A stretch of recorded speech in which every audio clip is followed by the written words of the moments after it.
really not Starbucks coffee. It really ought to be Starbucks people, because that's really what Starbucks is about. That's been what it's about. I think that there were times when we even got confused there about what we were about. Companies can do that. Big organizations can start to believe they're in something other than the people business. But there's nothing that any of us will do in our lives, not one thing, that isn't about serving people. Now, we can make up all sorts of excuses that it's not, and we can have wonderful titles on our business card, president, director, whatever it happens to be. But at the end of the day, there's really only one title that should be on anybody's card, and that should be server of people. And if you're in the widget business, if you're in a bag business, if you're a lawyer, you're a doctor, you're an architect, engineer, it doesn't make any difference what you do in your life. There's only one real reason to exist, and that's to serve people. Now, along with that, if we do a good job of that and we do it well, we're going to reap some rewards off of that.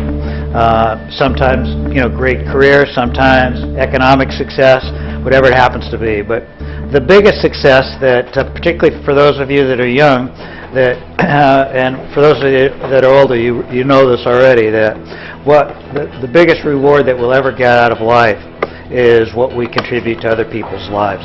But I'd encourage you to think about your own personal lives and how you live your own life, whether it's with a significant other in your life, if you have a spouse in your life, or your families, or your children, or whatever it happens to be. I mean, families are all about serving each other, all about caring about each other, all about loving each other. And somehow we have trouble understanding that that is the same thing that needs to be in the business world as well.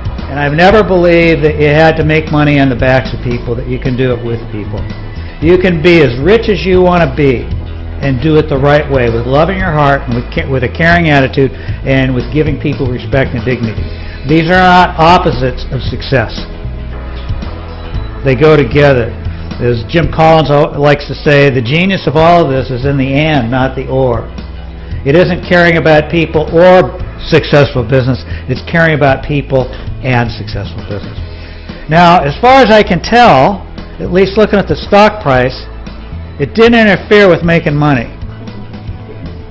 I wish I'd have kept that stock. But it didn't have one thing about us making money. It cost us money, but on the other hand, it filled our souls, which enabled us to continue on with a greater purpose. And at the end of the day, that's kind of what Starbucks is about. I've always said we're not in the coffee business serving people. We're in the people business serving coffee. And that's what it's about.